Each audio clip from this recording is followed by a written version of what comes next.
৭০,০০০ বার কালিমা খতমের বিশেষ কোনো ফজিলত আছে কিনা। আমাদের সমাজে অনেকেরই ধারণা যে জীবদ্দশায় কেউ যদি ৭০,০০০ বার কালিমা খতম করেন, অর্থাৎ লা ইলাহা ইল্লাল্লাহ এটা ৭০,০০০ বার বলেন, অথবা লা ইলাহা ইল্লাল্লাহ মুহাম্মাদুর রাসূলুল্লাহ ৭০,০০০ বলেন, তাহলে সেক্ষেত্রে মৃত্যুর পরে সে ব্যক্তি জাহান্নামে আর যাবে না। সে ব্যক্তি নিজেকে নিজে আল্লাহ সুবহানাহু ওয়া তাআলার কাছ থেকে মুক্ত করে নিতে পারবে যদি ৭০,০০০ বার জীবদ্দশায় কেউ কালিমা পড়ে থাকে। আবার অনেকে মনে করে থাকেন কোনো ব্যক্তি মারা গেলে তার আত্মীয় স্বজনেরা যদি ৭০,০০০ বার কালিমা খতমের ব্যবস্থা করেন, সেটা নিজেরা পারেন অথবা অন্য লোক দিয়ে পড়ান, তাহলে সেক্ষেত্রে ওই মৃত ব্যক্তিকেও আল্লাহ সুবহানাহু ওয়া তাআলা জাহান্নাম থেকে মুক্তি নসিব করবেন।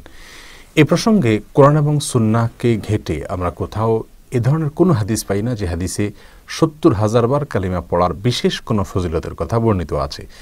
জীবদ্দশায় পড়লে মৃত্যুর পরে নাজাত মিলবে, অথবা মৃত ব্যক্তির পক্ষ থেকে পড়লে তার নাজাত মিলবে, এরকম কোনো কথা কোনো হাদিস থেকে পাওয়া যায় না।